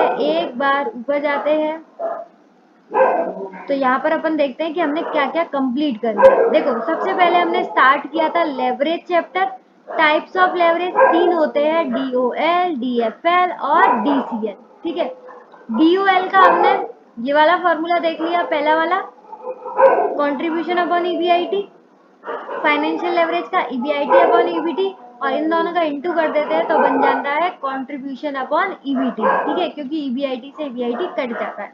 In case of preference share DOL का फॉर्मूला सेम रहता है, लेकिन इसका थोड़ा सा चेंज हो जाता है और इसकी वजह से ये भी चेंज हो जाता है, और ये आप मुझे बताइए। ठीक है, तो ये था हमारा पहला फॉर्मूला सिंगल पीरियड डाटा का, जिसमें परसेंटेज नहीं है। तो देखो ये हो गया हमारा 2 पीरियड डाटा का परसेंटेज वाला फॉर्मूला। इसमें हमने DOL का कंप्लीट कर लिया, percentage change in EBIT upon percentage change in sales. Sales की जगह कंट्रीब्यूशन भी लिख सकते हो, कोई दिक्कत वाली बात नहीं है। फिर हमने देख लिया DFL का formula, percentage change in EPS upon percentage change in EBIT, और इन दोनों का अगर हम इंटू करते हैं तो EBIT से EBIT कट जाता है, क्या बचा? Percentage change in EPS upon percentage change in sales. हो सकता है अभी आपको लगे कि यार इतने सारे फॉर्मूले कैसे याद होगा, तो अगेन मैं बोलूंगी प्रैक्टिस प्रैक्टिस एंड प्रैक्टिस। जितनी ज्यादा प्रैक्टिस होगी और हम करेंगे, ठीक है, सारे क्वेश्चंस करेंगे, उससे आपकी अच्छे से प्रैक्टिस हो जाएगी और सब याद हो जाएंगे। ठीक है, तो फॉर्मूले से घबराओ नहीं। अब आ जाते हैं तीसरे पर। तो DOL का तीसरा फॉर्मूला है 1 अपॉन MOS। ये पहले कुछ जो हमारा मटेरियल था उसमें नहीं था, ये न्यू इंट्रोड्यूस हुआ है अभी कुछ अटेम्प्ट से। अभी इसके ज़्यादा क्वेश्चंस भी नहीं है, कुछ RTP वगैरह में, लेकिन बहुत ही मज़ेदार फॉर्मूला है, मैं अभी समझाऊंगी। उससे पहले ये वाला 3 फॉर्मूला देख लो अपना। DCL का सिंपल है DOL इंटू DFL, इसी से तो हमने बाकी के 2 फॉर्मूले बनाए, तो उम्मीद है आपको ये भी आ गया होगा। ठीक है, इसमें तो कोई दिक्कत नहीं है। तो यहाँ पर हमारा जो फर्स्ट पेज है नोट्स का वो कंप्लीट हो गया।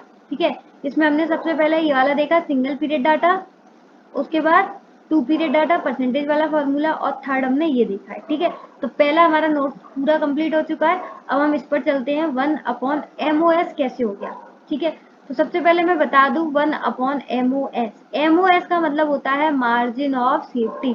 यहाँ पर हम इसका ग्राफ भी समझेंगे, पर वो बाद में। अभी हम ये देखते हैं कि DOL बराबर 1 अपॉन MOS कैसे हो गया। तो देखो MOS का क्या होता है? तो MOS का फॉर्मूला होता है प्रॉफिट अपॉन कंट्रीब्यूशन। क्या होता है? Profit upon contribution. अब यहाँ पर हमें प्रूव करने के लिए 1 अपॉन MOS चाहिए। ठीक है, तो MOS का क्या फॉर्मूला होता है? Profit upon contribution. तो 1 अपॉन MOS यानी कि ये क्या हो जाएगा? इसका पूरा रेसिप्रोकल हो जाएगा, पूरा उल्टा हो जाएगा। अरे भाई रेड पेन का है, हाँ समझ गए। तो 1 अपॉन MOS में इसका पूरा उल्टा हो जाएगा, यानी कि कंट्रीब्यूशन अपॉन प्रॉफिट। समझ गए इतना? आगे देखो 1 अपॉन MOS। अब प्रॉफिट को क्या बोलते हैं अपन? EBIT। EBIT बोलते हैं। तो यहाँ पर 1 अपॉन MOS इक्वल टू क्या हो जाएगा? Contribution upon EBIT। अब आपको समझ में आ गया होगा कि DOL का भी तो फॉर्मूला यही होता है, कंट्रीब्यूशन अपॉन EBIT। तो देखो 1 अपॉन MOS का क्या फॉर्मूला हो गया? कंट्रीब्यूशन अपॉन EBIT, और DOL का भी क्या फॉर्मूला होता है? Contribution upon EBIT। Hence DOL equals to 1 upon MOS। तो यहाँ से ये वाला फॉर्मूला बना। कैसे बना एक और बार ध्यान से देख लो। एमओएस का फॉर्मूला होता है प्रॉफिट अपॉन कंट्रीब्यूशन। यहाँ पर हमें प्रूव करने के लिए क्या चाहिए, 1 अपॉन एमओएस, तो हमने 1 अपॉन एमओएस कर दिया। और जब भी हम ऐसा करते हैं इसका मतलब ये पूरा फॉर्मूला क्या हो जाएगा, उल्टा हो जाएगा, रेसिप्रोकल हो जाएगा। तो प्रॉफिट अपॉन कंट्रीब्यूशन की जगह क्या आ जाएगा, कंट्रीब्यूशन अपॉन प्रॉफिट। और प्रॉफिट को अपन क्या बोलते हैं, ईबीआईटी, तो ये हो जाएगा कंट्रीब्यूशन अपॉन ईबीआईटी। और डॉल का फॉर्मूला भी हम यही सीख के आए हैं, कंट्रीब्यूशन अपॉन ईबीआईटी। तो यहाँ पर पता चल गया कि दोनों का ही फॉर्मूला एक रहेगा, यानी कि कंट्रीब्यूशन अपॉन ईबीआईटी। समझ गए। अच्छा यहाँ पर ध्यान रखना, एमओएस का फॉर्मूला ये मत बोल देना कंट्रीब्यूशन अपॉन ईबीआईटी। एमओएस का फॉर्मूला होता है ईबीआईटी अपॉन कंट्रीब्यूशन, ठीक है, लेकिन 1 अपॉन एमओएस का फॉर्मूला रहेगा कंट्रीब्यूशन अपॉन ईबीआईटी। तो हेंस प्रूव्ड हो गया यहाँ पर, समझ गए। तो इसलिए डीओएल का एक तीसरा फॉर्मूला जन्म लिया, दैट इज 1 अपॉन एमओएस। तो यहाँ पर अपना ये कंसेप्ट भी खत्म, समझ गए ना। ओके, तो आगे बढ़े। अब यहाँ पर कुछ फॉर्मूले दे रखे हैं एक्स्ट्रा। वैसे अगर मैं बोलूँ तो यहाँ पर हमारा पूरा का पूरा लेवरेज एक तरीके से चैप्टर कंप्लीट हो गया है, क्योंकि मेन पार्ट उसका है टाइप्स ऑफ लेवरेज। और टाइप्स ऑफ लेवरेज में हमने पूरा टॉपिक कंप्लीट कर लिया, तीनों फॉर्मूले देख लिए हमने तीनों, ठीक है ना। तो हमारा यहाँ पर लेवरेज चैप्टर कंप्लीट है।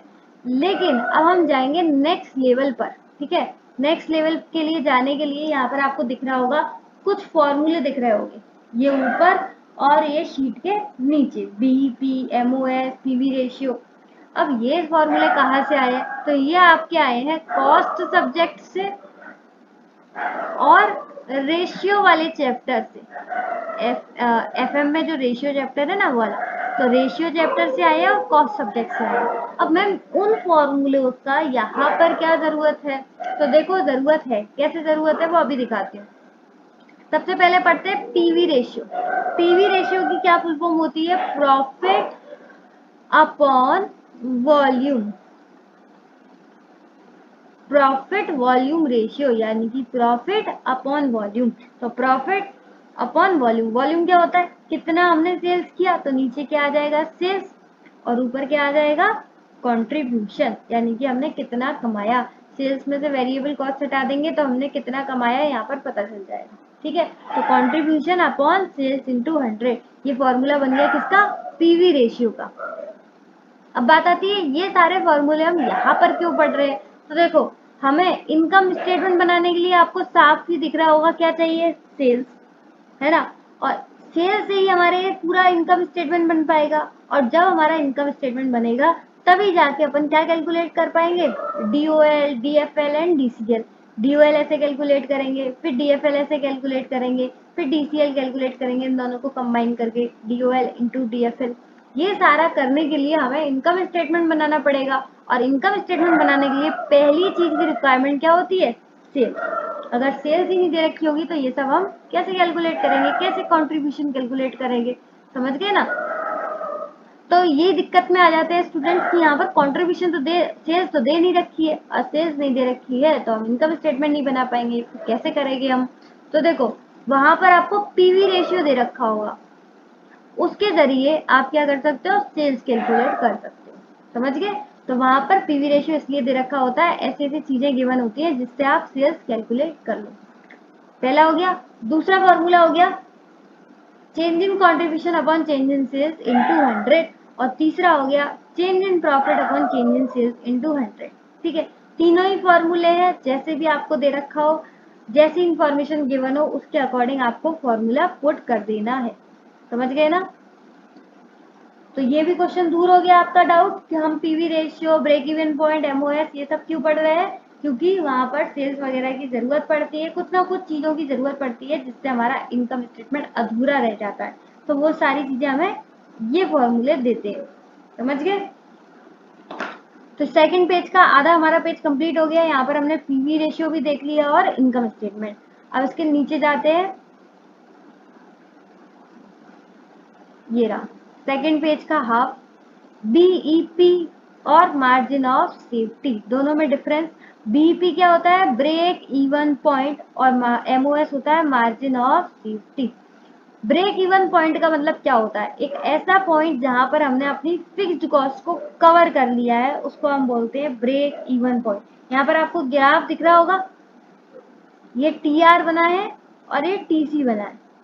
मुझे बताओ टीआर कांस्टेंट रेट से क्यों बढ़ रहा है? देखो ये बढ़ रहा है ना, इंक्रीज हो रहा है, लेकिन ये कैसे बढ़ रहा है? कांस्टेंट रेट से, सीधा सीधा बढ़ रहा है। ऐसा क्यों बढ़ रहा है? क्योंकि प्राइस कांस्टेंट होती है इसलिए। ये इकोनॉमिक्स में पढ़ा होगा आपने फाउंडेशन लेवल पर 11th-12th में। क्यों ऐसे हो रहा है ये? क्योंकि प्राइस जो होती है वो कांस्टेंट रहती है, और जब प्राइस कांस्टेंट है और आप कोई भी आउटपुट बेचते हो तो क्या रहेगा? अब जैसे प्राइस है 10 रुपीज, आप 1 बेच रहे हो तो 10, टोटल रेवेन्यू कितना हो गया? 10, आप इतना कमा रहे हो। 2 बेच रहे हो तो ये हो गया 20, 3 बेच रहे हो तो ये हो गया 30। यानी कि इंक्रीज तो हो रहा है, लेकिन कैसे इंक्रीज हो रहा है? कांस्टेंट रेट से, हमेशा 10-10 से बढ़ रहा है। क्यों 10-10 से बढ़ रहा है? क्योंकि जो यहाँ पर प्राइस है, ये जो प्राइस थी वो 10 कांस्टेंट थी। समझ गए? तो ये हमारा जो टीआर है वो ये रहा। टीसी, अच्छा टीसी हमारा यहाँ से क्यों हुआ है शुरू, 0 से क्यों नहीं हुआ? क्योंकि यहाँ पर कुछ ना कुछ फिक्स्ड हो गई, यानी कि चाहे हम आउटपुट बेचे या फिर नहीं बेचे, हमें फिक्स्ड कॉस्ट देनी ही पड़ेगी। ठीक है, तो 0 लेवल आउटपुट पर ये जो कॉस्ट आपको दिख रही है कौन सी है? Fixed cost. फिर उसके बाद ये जो ऐसे बढ़ रही है, ये हो गई हमारी वेरिएबल कॉस्ट। तो इनको मिलाकर ही यहाँ बनी है टोटल कॉस्ट। समझ गए? तो हमारी यहाँ पर जैसे ही हमारी कॉस्ट कवर होने लगती है हमारे रेवेन्यू से, उसी को अपन बोलते हैं बीईपी, यानी कि ब्रेक इवन पॉइंट। और जब हम अपनी कॉस्ट से ज्यादा कमाने लगते हैं, अब ये देखो टीआर ऊपर जा रहा है और टीसी नीचे है, तो जब हम ज्यादा कमाने लगते हैं उसको अपन बोलते हैं मार्जिन ऑफ सेफ्टी। समझ गए? मार्जिन मतलब हम कॉस्ट से जहां पर ज्यादा कमा रहे हैं। समझ गए? जब हम कॉस्ट को बिल्कुल एग्जैक्ट कवर कर रहे हैं, बीईपी ब्रेक इवन पॉइंट, और जब हम ज्यादा कमा रहे हैं तो उसको हम बोलते हैं मार्जिन ऑफ सेफ्टी। अब इसके एक एक बार फटाफट फॉर्मूले देख लेते हैं। बीईपी का पहला फॉर्मूला क्या है? Fixed cost upon contribution per unit. ये पर यूनिट, यानी कि इसका आंसर किसमें आएगा? यूनिट्स में। इसी को अपन को क्या करना है? रुपीज में करना है, तो थर्ड वाले पे आ जाओ। Fixed cost upon contribution per unit into कर देंगे सेल प्राइस से, तो ये केस में आ जाएगा रुपीज में। ठीक है। Third, fixed cost upon PV ratio. PV ratio अभी थोड़ी देर पहले ही हमने पढ़ा, क्या होता है?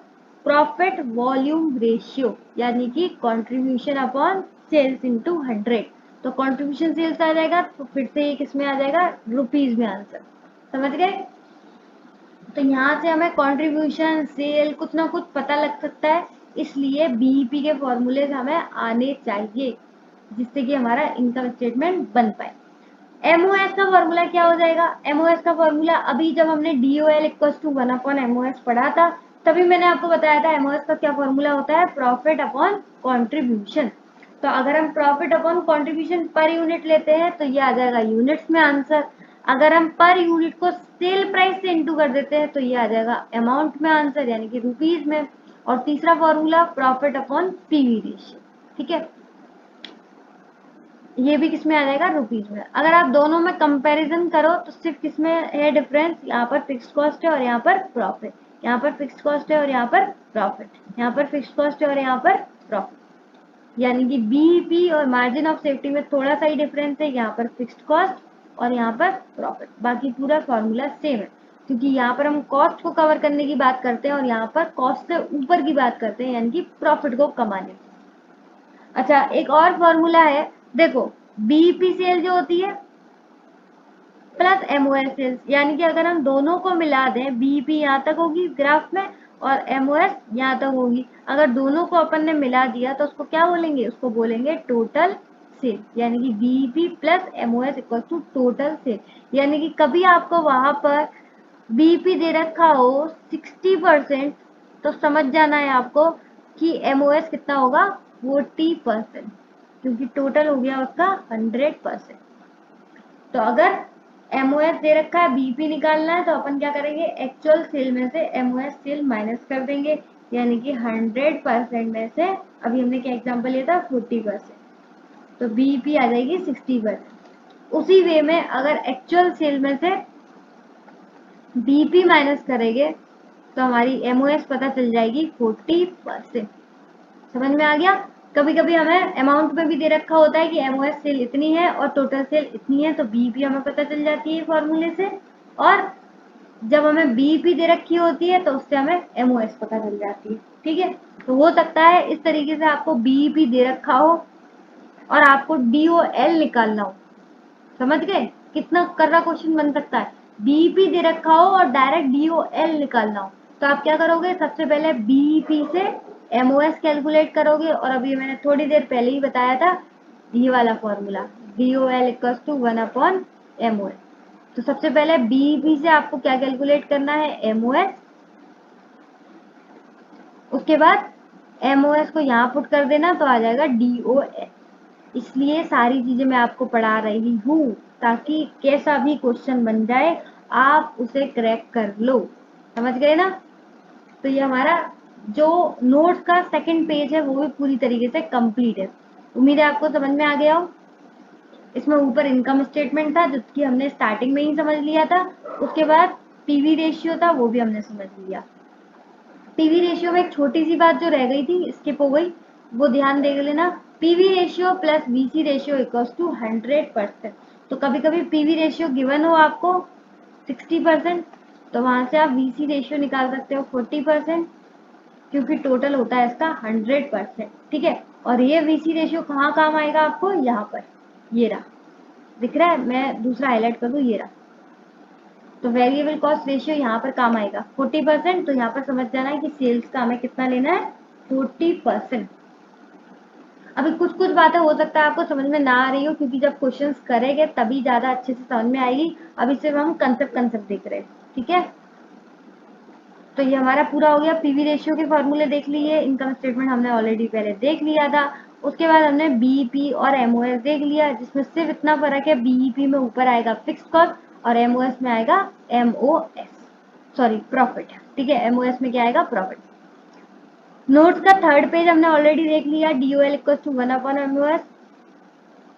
अब आ जाते हैं यहाँ पर, ये कुछ मैंने आपको स्टार्टिंग में बताया था, कुछ एडजस्टमेंट दे रखी है जो कि आपको बीच में क्वेश्चंस में काम आएंगी। ठीक है, कौन सी एडजस्टमेंट है इंपॉर्टेंट। सबसे पहले आपको पता होगा रिटर्न ऑन इन्वेस्टमेंट का फॉर्मूला। रिटर्न ऑन इन्वेस्टमेंट यानी कि जो भी हमने बिजनेस में पैसा लगाया है उस पर हमें क्या कमाई हो रही है। तो देखो, इन्वेस्टमेंट हम क्या क्या करते हैं, इन्वेस्टमेंट हम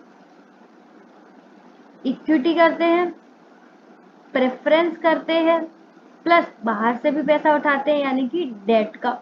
ठीक है, तीनों से पैसा उठाते हैं। इक्विटी पे हम क्या देते हैं, EAES, earning available for equity share holder. Preference पे अपन क्या देखते हैं, EAT में से प्रेफरेंस डिविडेंड। और डेट के लिए हम क्या देते हैं, इंटरेस्ट। इन सब के लिए पैसा कहाँ से आता है, इन सब के लिए पैसा आता है EBIT में से, earning before interest and tax. क्योंकि earning before interest and tax में से हम इंटरेस्ट देते हैं, फिर प्रेफरेंस डिविडेंड, और लास्ट में अगर कुछ बचता है तो इक्विटी शेयर होल्डर।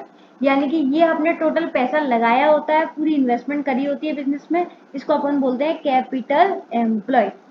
इसमें इक्विटी भी आता है, प्रेफरेंस भी आता है और डेट भी आता है। और इन तीनों के लिए पैसा कहाँ से आता है, EBIT से। ठीक है, तो इन तीनों पे हमने क्या कमाया है, ये कमाया। समझ गए। तो रिटर्न ऑन इन्वेस्टमेंट यानी कि ROI का क्या फॉर्मूला होता है, EBIT अपॉन कैपिटल एम्प्लॉय। दूसरी तरफ रिटर्न ऑन इक्विटी, यहाँ पर सिर्फ और सिर्फ इक्विटी का लेंगे कि हमने इक्विटी पे कितना कमाया। तो नीचे क्या लेंगे, इक्विटी। यहाँ ना तो डेट लेंगे ना तो प्रेफरेंस, क्योंकि वो इक्विटी की बात कर रहे हैं, तो सिर्फ और सिर्फ इक्विटी। अब इक्विटी के लिए हमने क्या कमाया, इक्विटी के लिए हमने सिर्फ और सिर्फ कमाया है EAES यानी कि earning available for equity share holders. इसमें से इंटरेस्ट ऑलरेडी माइनस हो चुका है और प्रेफरेंस डिविडेंड भी माइनस हो चुका है। ये जो पैसा है सिर्फ और सिर्फ इक्विटी का है। समझ गए। तो ये हो गया हमारा रिटर्न ऑन इक्विटी। अब आप ये सोच रहे होंगे कि मैं ये पढ़ा क्यों रही हूँ, क्योंकि एक क्वेश्चन में इंस्टीट्यूट ने क्या किया था, सबसे पहले उन्होंने मांगा था DOL, तो वो अपन ने कैलकुलेट कर लिया, DFL वो अपन ने कैलकुलेट कर लिया, DCL वो भी कैलकुलेट कर लिया। ठीक है, तो लेवरेज में ये सब तो दिया था, साथ के साथ एक क्वेश्चन की रिक्वायरमेंट और थी, that is ROI, that is return on investment. ठीक है, तो हमें रिटर्न ऑन इन्वेस्टमेंट का भी फॉर्मूला पता होना चाहिए, इसलिए आपको मैं ये सब लेवरेज चैप्टर में पढ़ा रही हूँ, क्योंकि कुछ क्वेश्चंस में वो लोग लेवरेज के साथ साथ रिटर्न ऑन इन्वेस्टमेंट भी पूछ लेते हैं। ठीक है ना। अब बात आती है फिर रिटर्न ऑन इक्विटी क्यों पढ़ रहे हैं। तो एक क्वेश्चन में इंस्टीट्यूट ने क्या किया था, वहां पर उन्होंने मांगा था रिटर्न ऑन इन्वेस्टमेंट। ठीक है, अब रिटर्न ऑन इन्वेस्टमेंट का फॉर्मूला क्या होता है, EBIT अपॉन कैपिटल एम्प्लॉयड। सही है बात की नहीं, लेकिन वहां पर उन्होंने खुद ही पलटी खा गए और बोले कि रिटर्न ऑन इन्वेस्टमेंट हम पूछ रहे हैं, लेकिन आपको ये क्वेश्चन सॉल्व कैसे करना है, रिटर्न ऑन इक्विटी की तरह। अब ये हमें भी नहीं पता और उन्हें भी नहीं पता कि ऐसा उन्होंने क्यों किया, लेकिन उन्होंने किया। ऐसा इंस्टीट्यूट कुछ क्वेश्चंस में करता है, कुछ सब्जेक्ट में। तो ये कौन से इलस्ट्रेशन में हुआ था, तो ये हुआ था आपका CA intermediate FM leverage chapter का इलस्ट्रेशन नंबर 3।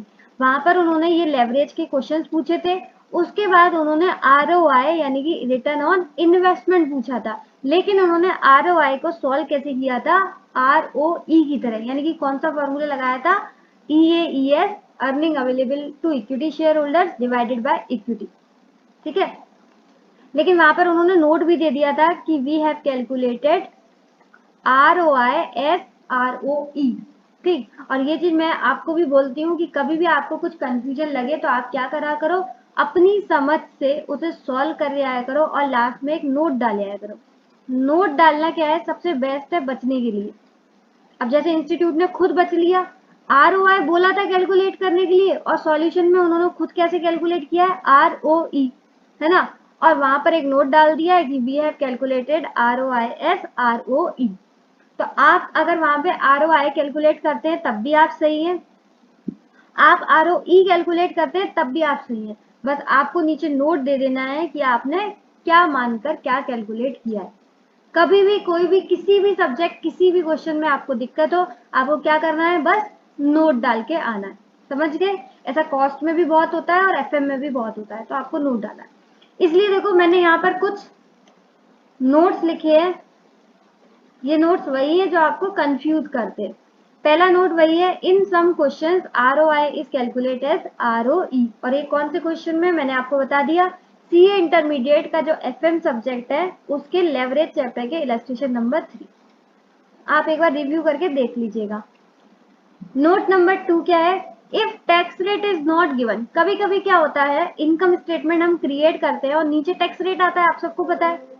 ठीक है, EBT के बाद क्या आता है, टैक्स आता है, और उसके बाद कैलकुलेट होता है EAT। तो एक क्वेश्चन में क्या हुआ था, टैक्स रेट ही नहीं दिया था, तो अब वहां पर क्या ले, तो वहां पर इंस्टीट्यूट ने टैक्स रेट क्या लिया था, 50%। उस सॉल्यूशन में उन्होंने 50% लिया था।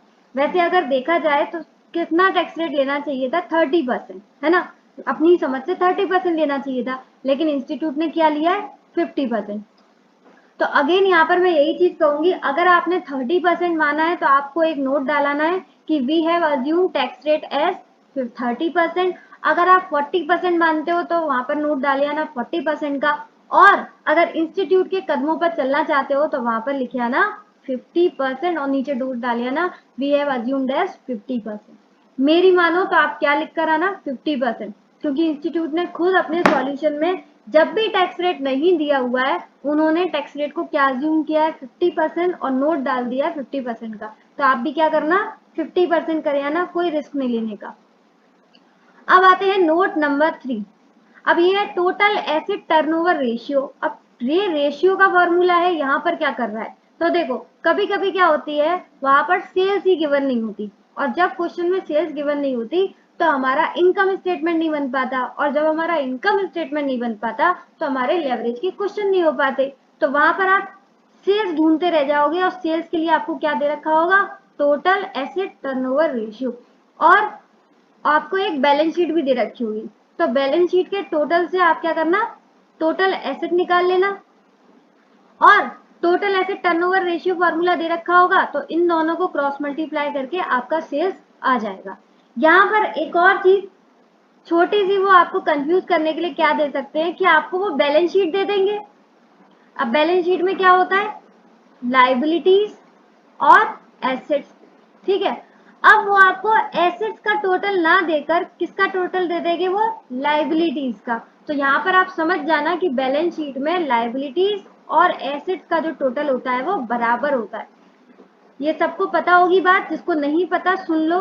Total liabilities is equal to total assets. तो आपको total asset turnover ratio formula लगाने के लिए टोटल एसेट चाहिए होंगी, लेकिन हो सकता है क्वेश्चन में टोटल एसेट्स की जगह क्या दे रखा हो, टोटल लाइबिलिटी। तो टोटल एसेट्स और टोटल लाइबिलिटीज बराबर होते हैं, तो आपको वहां से टोटल एसेट्स मिल जाएगा। तो यहाँ पर रख देना टोटल एसेट टर्नओवर रेशियो आपको गिवन होगा, इसका इनटू करके आप सेल्स कैलकुलेट कर लेना। समझ गए? Okay. Note number 4, capital turnover ratio. ये फॉर्मूला भी पिछले वाले की तरह ही है, ये भी इसलिए है ताकि आप सेल्स कैलकुलेट कर पाओ। कैपिटल एम्प्लॉयड आप बैलेंस शीट से देख सकते हो, बैलेंस शीट से मिल जाएगी आपको, या फिर डायरेक्टली गिवन होगी अगर आपका इंस्टीट्यूट आप पे मेहरबान होगा तो। कैपिटल टर्नओवर रेशियो इन दोनों को इंटू करना, आपको सेल्स मिल जाएगी। अच्छा, फॉर्मूले तो आपको समझ में आ गए होंगे ना, याद करने की जरूरत तो नहीं है। देखो क्या दे रखा है, टोटल एसेट टर्नओवर रेशियो। ठीक है, टर्नओवर मतलब क्या होता है, सेल्स, और टोटल एसेट तो टोटल एसेट ही होती है। तो टर्नओवर यानी कि sales divide by total asset, यानी कि हमारे पास इतनी एसेट्स हैं, इन पर हमने एसेट, इस पर हमने कितनी सेल्स कर पाए। उसी तरीके से हमने अपने बिजनेस में इतना इन्वेस्टमेंट लगाया है, इतनी कैपिटल एम्प्लॉय की है, तो उससे हम कितना सेल्स कर पाए। यही चीजें रिप्रेजेंट करती हैं total asset turnover ratio and capital turnover ratio. उम्मीद है आपको ये फॉर्मूला भी समझ में आ गया होगा। वैसे ये फॉर्मूला हम रेशियोज चैप्टर में पढ़ेंगे, ठीक है, तब वहां से डिटेल में पढ़ेंगे। अब आ जाते हैं 5th पर। नोट नंबर 5 जो है वो है अर्निंग यील्ड और डिविडेंड यील्ड। यील्ड का मतलब होता है कमाया कितना। ठीक है, तो मैंने जो भी शेयर खरीदा होगा, तो वो किस पर खरीदा होगा, उसकी मार्केट प्राइस ऑफ शेयर, यानी कि मैंने उस पर इतना पैसा इन्वेस्ट किया, अब मुझे उस पर अर्निंग कितनी मिल रही है, उसी को हम बोलते हैं अर्निंग यील्ड। यानी कि मैंने ये जो इन्वेस्टमेंट लगाई है, इस पर मुझे कितना अर्निंग मिल रहा है, तो उसको अपन बोलते हैं अर्निंग यील्ड। तो इसको बोलते हैं EPS divided by MPS into 100। समझ गए? दूसरी तरफ डिविडेंड यील्ड। अब यहाँ किसकी बात हो रही है कि मैंने डिविडेंड कितना कमाया। ठीक है, तो अगेन मैंने जब शेयर खरीदा होगा तो वो किस पर खरीदा होगा, उसकी मार्केट प्राइस पर। ठीक है, तो ये मेरी इन्वेस्टमेंट हो गई, और मैंने उस मार्केट प्राइस पर कितना डिविडेंड कमाया, उसको हम बोलते हैं डिविडेंड यील्ड। तो डिविडेंड यील्ड का क्या फॉर्मूला हो गया, डीपीएस अपॉन एमपीएस इंटू 100। समझ गए? तो ये अर्निंग यील्ड का फॉर्मूला और ये डिविडेंड यील्ड का। एक बार फटाफट बताओ, अर्निंग यील्ड का क्या फॉर्मूला है, ईपीएस अपॉन एमपीएस इंटू 100, यानी कि एमपीएस जो मैंने इन्वेस्ट किया है उस पर मैंने ईपीएस कितना कमाया। डिविडेंड यील्ड मैंने जो एमपीएस पर इन्वेस्ट किया है उस पर मैंने डिविडेंड कितना कमाया, उसको बोलते हैं डिविडेंड यील्ड। अगेन ये दोनों फॉर्मूले क्यों दे रखे होते हैं, ये इसलिए दे रखे होते हैं ताकि इनकम स्टेटमेंट में आप ईपीएस कैलकुलेट कर पाओ। और ये दे रखा होता है कि आपने कहीं आपको एमपीएस डीपीएस की जरूरत पड़ जाए तो वो सारी चीजों के लिए। ठीक है, कहीं ना कहीं कुछ कनेक्शन हो जाता है एग्जाम में, तो ये सारे नोट्स आपको अच्छे से देख लेने हैं, क्योंकि कुछ ना कुछ क्वेश्चंस में ये सारी एडजस्टमेंट आ जाती हैं, और ये सारी एडजस्टमेंट जो पहले से नहीं पढ़ता है उसको क्वेश्चन में दिक्कत आ सकती है। तो आपको ऐसी दिक्कत ना आए, इसलिए नोट्स को अच्छे से पढ़ लेना, कम से कम 2 बार। समझ गए? ओके, तो यहाँ पर हमारा पूरी तरीके से कंप्लीट हो चुका है चैप्टर। हमने पहले ही सारे फॉर्मूलेज देख लिए हैं लेवरेज के, उसके बाद जितनी भी एडजस्टमेंट थी वो सारी देख ली है। रेशियोज चैप्टर के, कॉस्ट चैप्टर के जो भी हमें इंपॉर्टेंट फॉर्मूला चाहिए थे वो सब हमने कंप्लीट देख लिया। तो ये हमारा कंप्लीट रिवीजन पूरी तरीके से हो गया। ठीक है ना? अब आप पूरे क्वेश्चंस आराम से सॉल्व कर सकते हो, अच्छे से करना। ठीक है, ये नोट्स मैंने आपको बता दिया कहाँ पर अवेलेबल हो जाएंगे, हमारी ऐप पर अवेलेबल हो जाएंगे, वहां पर फटाफट डाउनलोड करो, बहुत सारा कंटेंट अवेलेबल है आपके लिए। तो मैंने आपसे प्रॉमिस किया था कि मैं डीओएल का आपको डेरिवेशन भी करके दिखाऊंगी। ठीक है, फर्स्ट ऑफ ऑल ये जो चीज मैं अभी सिखाने जा रही हूँ आपको डीओएल का पूरा डेरिवेशन करके, वो आपके एग्जाम पॉइंट ऑफ व्यू से बिल्कुल रेलेवेंट नहीं है। ठीक है, तो जिसको सिर्फ एग्जाम के लिए प्रिपेयर करना है वो अभी वीडियो छोड़कर जा सकते हो, अपना प्रिपेयर करो, प्रैक्टिस करो क्वेश्चंस की। बाकी जो लोग नेक्स्ट से नेक्स्ट लेवल जाना चाहते हैं तो वो लोग कंटिन्यू कर सकते हैं। आओ फटाफट। तो देखो डीओएल का फॉर्मूला हमने क्या देखा था, DOL equals to percentage change in EBIT upon percentage change in sales. ठीक है ना।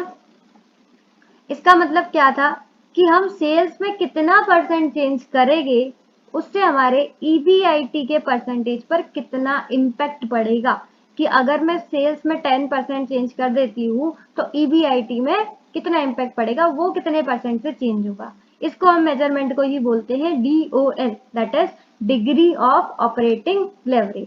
ये अपन ने समझ लिया था। अब इस फॉर्मूले से अपन क्या बनाना सीखेंगे, DOL का जो दूसरा फॉर्मूला था that is contribution upon EBIT, वो डेराइव करना सीखेंगे। ठीक है, तो अपन यहाँ जब पूरा डेराइव करेंगे तो एट द एंड देखना क्या आ जाएगा आंसर, कंट्रीब्यूशन अपॉन EBIT। तो चलो फटाफट देखते हैं। सबसे पहले परसेंटेज चेंज इन EBIT, इस फॉर्मूले को खोलकर देखते हैं। तो इस फॉर्मूले को कैसे खोलते हैं, change in EBIT upon EBIT into 100। कभी कभी हमें परसेंटेज चेंज इन EBIT अगर कैलकुलेट करना हो तो वो कैसे कैलकुलेट करते हैं, change in EBIT upon EBIT into 100, यानी कि पहले EBIT क्या था उसमें कितना चेंज आया इंटू 100 कर देंगे तो वो आंसर किस में आ जाएगा, परसेंटेज में। ठीक है, सेम वे में इसका जो नीचे वाला है उसको भी पूरा खोल देंगे। देखो कैसे, परसेंटेज चेंज इन सेल्स यानी कि change in sales upon sales into 100। तो अभी हमने दोनों के दोनों फॉर्मूले पूरी तरीके से खोल दिए। ठीक है, यहां तक कोई दिक्कत, सिंपल चल रहा है। अब यहां से अपन 100 को 100 कैंसिल कर देंगे, छोटा सा फॉर्मूला बन जाएगा change in EBIT whole upon change in sales upon sales. ठीक है, आगे बढ़ते हैं। अब EBIT कैसे कैलकुलेट होता है, तो आपको इनकम स्टेटमेंट मैंने सिखाया है, वहां पर कैसे देखा था हमने कि ये जो क्वांटिटी होती है, कोई भी जो यूनिट्स रहेंगे, ठीक है, तो सेल्स में से क्या माइनस करना है, वेरिएबल कॉस्ट। सेल्स में से वेरिएबल कॉस्ट माइनस करेंगे तो क्या आ जाएगा, कंट्रीब्यूशन। इसमें से माइनस करेंगे हम फिक्स्ड कॉस्ट तो आ जाएगा हमारा EBIT। ठीक है, तो ऊपर यही है EBIT, लेकिन ध्यान से देखो ऊपर क्या है, चेंज इन EBIT, तो आगे हमें एक चेंज का भी साइन लगाना पड़ेगा, तभी ये सारी चीजें किस में आ जाएंगे, चेंज में। अपॉन नीचे क्या लिखा है, EBIT, तो अगेन वही sales minus variable cost minus fixed cost. Sales minus variable cost क्या आ जाएगा, कंट्रीब्यूशन, और उसमें से अपन क्या माइनस कर देंगे, फिक्स्ड कॉस्ट, तो आ जाएगा EBIT। इसको अमाउंट में लाना है, क्वांटिटी से इंटू कर देंगे। ठीक, अब whole upon change in sale, ये क्या है, अगेन क्वांटिटी, तो change in Q upon Q। यहां तक हो गया। अब देखो,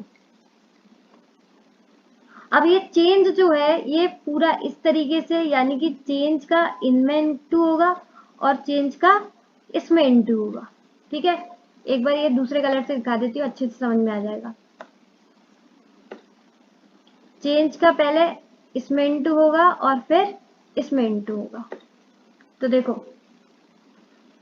चेंज का पहले Q से इंटू कर देंगे तो sales minus variable cost bracket में सेम रहेगा, और फिर चेंज का किससे इंटू हो जाएगा, फिक्स्ड कॉस्ट से, तो चेंज फिक्स्ड कॉस्ट। नीचे क्या आ जाएगा, नीचे तो कुछ है ही नहीं, सेम रहेगा, quantity sales minus variable cost minus fixed cost whole upon, यहाँ भी कुछ नहीं बदलेगा, change upon Q upon Q। ठीक, तो सिर्फ हमने इसमें क्या किया है, चेंज इन से पहले क्वांटिटी को इंटू किया है और फिर फिक्स्ड कॉस्ट से। अब थोड़ा नीचे आ जाते हैं, तो ज्यादा आ गए, हाँ। अब देखो, अब चेंज इन क्यू, अब यहां पर एक चीज दिख रही है आपको, चेंज इन फिक्स्ड कॉस्ट, पर मैंने जब आपको फिक्स्ड कॉस्ट और वेरिएबल कॉस्ट में डिफरेंस समझाया था तो सीधा सीधा मतलब था कि फिक्स्ड कॉस्ट तो नाम से ही फिक्स्ड है, और वो कैसी रहेगी, constant through out the output, यानी कि आउटपुट आपका बढ़े या कम हो फिक्स्ड कॉस्ट सेम रहती है, कांस्टेंट रहती है। तो ये तो बिल्कुल गलत है, change in fixed cost, fixed cost में तो कोई चेंज आता ही नहीं है, फिक्स्ड कॉस्ट में तो जीरो चेंज आता है। तो ये जो है फिक्स्ड कॉस्ट वो यहाँ पर क्या हो जाएगी, चेंज इन फिक्स्ड कॉस्ट हो जाएगा जीरो। तो चेंज इन फिक्स्ड कॉस्ट अगर जीरो हो जाता है, यहाँ पर मैं लिख देती हूँ, चेंज इन फिक्स्ड कॉस्ट क्या हो जाएगा, जीरो। तो अब देखो क्या रहेगा फॉर्मूले में, तो अब बचा बस इतना, सेल्स माइनस वेरिएबल कॉस्ट, यहाँ पर कुछ बचा ही नहीं, upon sales minus variable cost minus fixed cost, whole upon change in Q upon Q. अब देखो ये इन दोनों मल्टीप्लाई हो जाएंगे, ये इन दोनों में मल्टीप्लाई हो जाएंगे, सिंपल मैथमेटिक्स है, इसमें तो कोई दिक्कत नहीं होगी। तो अब देखो क्या बचता है, change in Q sales minus variable cost, नीचे आ जाएगा quantity sales minus variable cost minus fixed cost, into हो जाएगा, तो पहले वाले का लास्ट वाले से हो जाएगा यानी कि क्यू, और इसका हो जाएगा चेंज इन क्यू। ठीक, इन दोनों का इनटू हो गया और इन दोनों का इनटू हो गया। अब देखो चेंज इन क्यू से चेंज इन क्यू कट जाएगा, तो अब क्या बच जाता है, नीचे चलते हैं,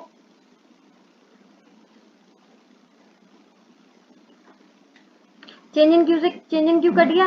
अब देखो क्या बचता है, सेल्स माइनस वेरिएबल कॉस्ट, और ये क्वांटिटी का इनसे इनटू हो जाएगा यानी कि क्वांटिटी का इनटू हो जाएगा, और नीचे क्या बचता है, sales minus variable cost minus fixed cost. ठीक है, ये तो कट ही गया तो कुछ नहीं बचा।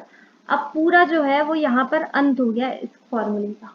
अब अगर आप ध्यान से देखो तो क्वांटिटी से इसका इनटू करेंगे तो ये आ जाएगा सेल्स, फिर इसका इनटू करेंगे ये आ जाएगा वेरिएबल कॉस्ट, और नीचे क्या बचा, sales minus variable cost minus fixed cost. अब ध्यान से देखो तो सेल्स माइनस वेरिएबल कॉस्ट क्या होता है, कंट्रीब्यूशन, और सेल्स में से कंट्रीब्यूशन वेरिएबल कॉस्ट माइनस कर देते हैं कंट्रीब्यूशन, और कंट्रीब्यूशन में से फिक्स कॉस्ट माइनस कर देते हैं, तो ये बचता है EBIT। यानी कि यहाँ पर प्रूफ हो गया कि इस पूरे फॉर्मूले को अगर हम खोलकर अच्छे से देखते हैं तो लास्ट में क्या आ जाएगा, कंट्रीब्यूशन अपॉन EBIT, जो कि मैंने आपको स्टार्टिंग में बताया था। ठीक, तो पूरी इस तरीके से, पर लोड ना लो क्योंकि एग्जाम में डेरिवेशन नहीं आता है, वहां पर सिंपल आपसे पूछेंगे। अगर 2 पीरियड डाटा है तो आपको परसेंटेज वाला फॉर्मूला अपनाना है, percentage change in EBIT upon percentage change in sales, और अगर 1 पीरियड वाला डाटा है तो आपको ये वाला फॉर्मूला अपनाना है, कंट्रीब्यूशन अपॉन EBIT। ठीक है, एक बार ध्यान से एक और बार देख लो, सबसे पहले हमने ऊपर वाले फॉर्मूले को खोला, परसेंटेज चेंज इन EBIT को, तो change in EBIT upon EBIT into 100, फिर परसेंटेज चेंज इन सेल्स को खोला तो change in sales upon sales into 100, 100 से 100 काट दिया। उसके बाद यहाँ पर हमने इस पूरे को EBIT को खोला, तो EBIT को क्या बोलते हैं, सेल्स में से variable cost minus fixed cost, और ये जो चेंज था इसलिए हमने यहाँ पर चेंज लिख दिया। EBIT को क्या लिखते हैं, अगेन नीचे वही लिख दिया, sales minus variable cost minus fixed cost. Sales क्या होती है, quantity change in Q upon Q. ठीक, उसके बाद चेंज इन को जो हमने दोनों से इंटू किया, तो ये तो इंटू सही बैठा, लेकिन यहाँ पर इंटू नहीं होना चाहिए था क्योंकि फिक्स्ड कॉस्ट में तो कुछ चेंज आता नहीं है, इसलिए फिक्स्ड कॉस्ट की जगह क्या आ गया, 0। उसके बाद हम नीचे गए,